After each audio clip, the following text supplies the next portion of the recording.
Thank you, Chairman. My name is Hiroshi Nishiguchi from National Institute of Technology, Sasebo College in Japan. So I will start talking. Okay, this is a content. Okay, at first introduction about the hydrogen embrittlement, which is decreasing in strength properties by hydrogen ingress to the base metal. So we need to find a hydrogen embrittlement prevention method in order to establish the hydrogen society. So in Japan, materials exhibiting high hydrogen embrittlement resistance must be used. These are the materials of this so aluminum alloy, austenitic stainless steel. These materials were used for the high pressure hydrogen gas piping and valve and something else tank. So, but these materials are very expensive. So we want to use cheaper material such as carbon steel and low alloy steel, but which shows a low hydrogen embrittlement resistance. So my research is focusing on the coating against hydrogen ingress.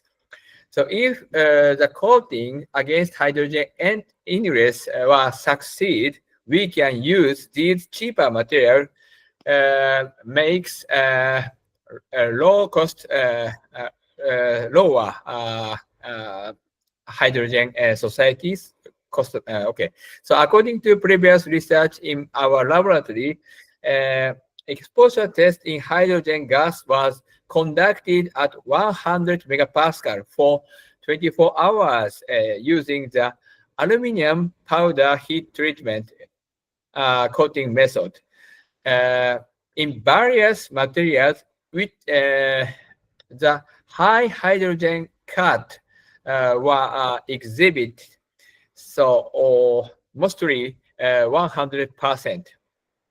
But although this coating method, during the coating, the annealing effect will be occurred. Annealing effect reduces its material strength property. So as a result, stress concentration easily exceeds the yield strength, so causing numerous sharp cracks initiation in the coated layer. This is the crack initiation morphologies at the surface of coated part during tensile test. After exceeding the yield point, the crack initiated and increased the number. So the purpose of my research is to identify a method that enhances the strength of the base metal while ensuring resistance to hydrogen ingress. Okay, experimental methods. Materials used in this study are shown.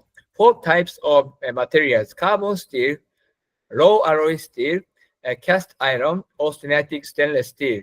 And shape and dimension of hydrogen measurement specimen is like this, disc-shaped specimen. So at first, aluminum coating and additional heat treatment. So this table shows the heat treatment conditions.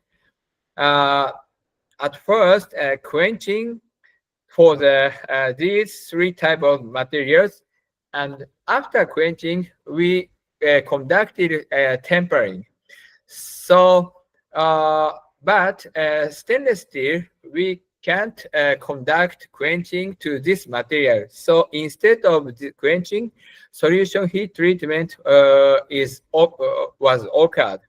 Then hydrogen gas exposure to the 100 megapascal, 100 degrees Celsius, and hydrogen gas for 24 hours. So in order to evaluate the coating effect on hydrogen ingress to base metal, this illustration shows the coated material. So after the removing coating part, then hydrogen precharging. So this shows the uncoated specimen.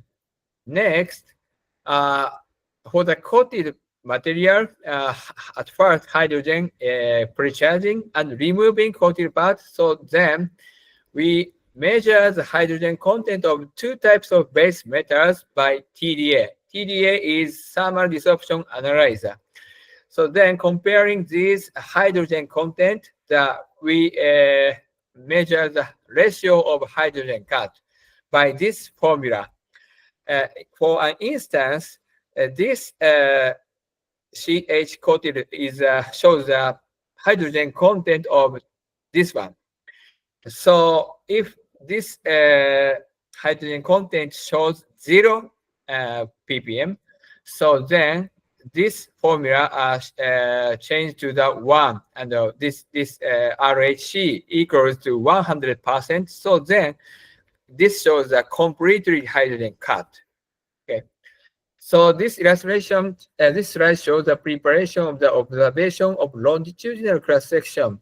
So we cut the disc-shaped specimen and polished with emery paper and repeated nitrile etching and buffing 5 times. Then we can find the voids. And because hardness test and observation by optical microscope and the EDS and SEM. So experimental results. So this table shows a change in hardness, because hardness by heat treatment as coated materials shows around here. It is not high strength, but after the quenching, very high because hardness, and after the tempering, decreasing the because hardness, but comparing with coated material, the because hardness were increased. But in case of Osnet stainless, the because hardness were not changed. So heat treatment led to a substantial increase in strength in these materials. This slide shows the effect of heat treatment on hydrogen cut rate. So this vertical section shows the hydrogen cut rate ratio. In the horizontal axis shows the several materials and several heat treatment conditions. Even under the identical heat treatment conditions, the hydrogen cut ratio varied depending on the material. But the hydrogen ingress resistance was 100% before the additional heat treatment, but it decreased after quenching and tempering. So in case S45 carbon steel, 0%, very bad result, and the degree of reduction varied depending on the material. Okay, so SCM for this lower steel shows mostly 85% high resistance, however, not 100%. So a cross-sectional analysis was conducted to know the reason. This picture shows the cross-section of coating parts. This is the interface. So you can show the crack initiation similarly occurred at the interface. This is the S45 carbon steel quenched one.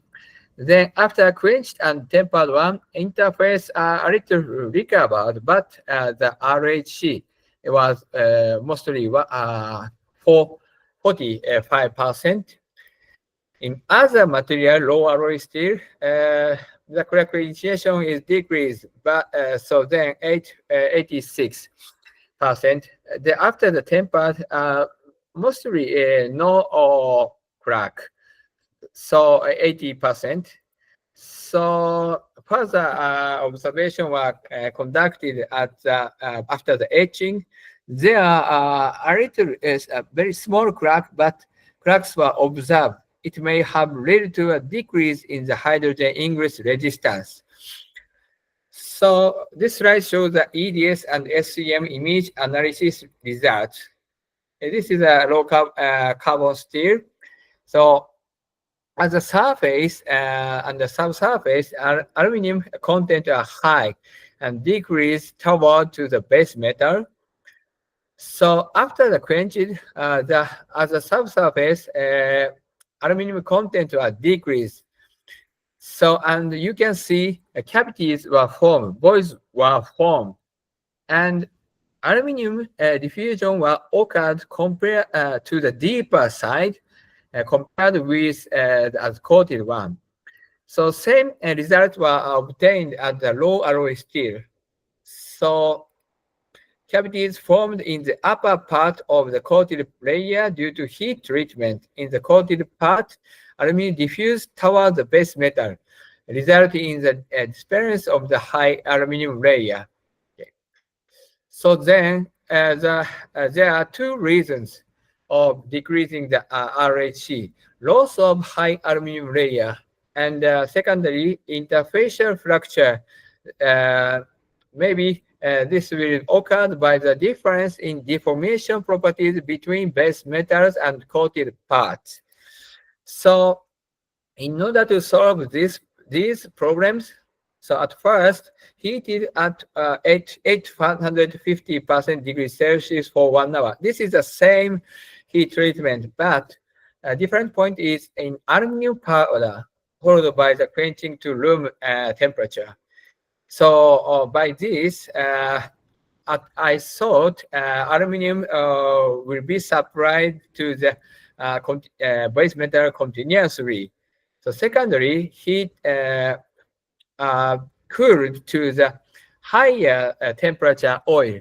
So by this, we can reduce the temperature difference. So by this, thermal stress will be decreased.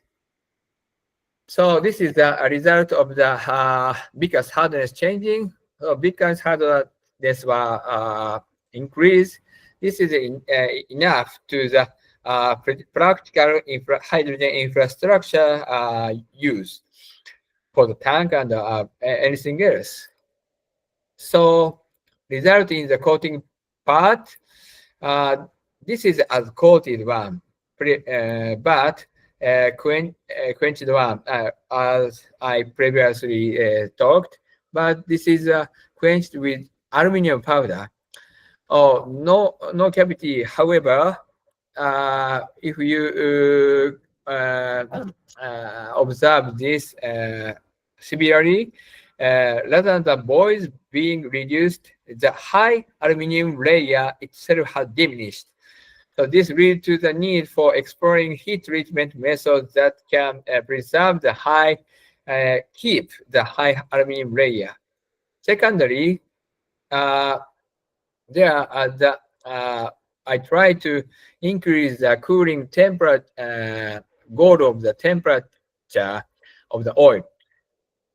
So this is cooled to room temperature, many cracks. However, cooled to 300 degrees Celsius, the crack number was decreased, but not to zero, indicating that further optimization of heat treatment condition is required.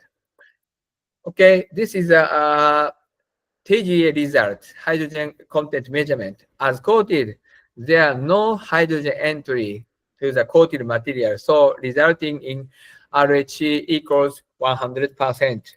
However, case one, mostly RHC is 10%. It's very low. And quenching to the 300 degrees Celsius is not complete 400%, but 66%. So the interfacial condition and the presence of a high aluminum concentration coating layer are considered to contribute to the decrease in hydrogen ingress resistance. In other words, these points are very important to increase the hydrogen ingress resistance. In particular, the interfacial condition appears to play a significant role. Okay, these are the conclusions. At first, the hydrogen ingress resistance was 100% before the additional heat treatment. Okay, but it decreased after quenching and tempering. Time has come. Thank you very much for your presentation. Thank you so much.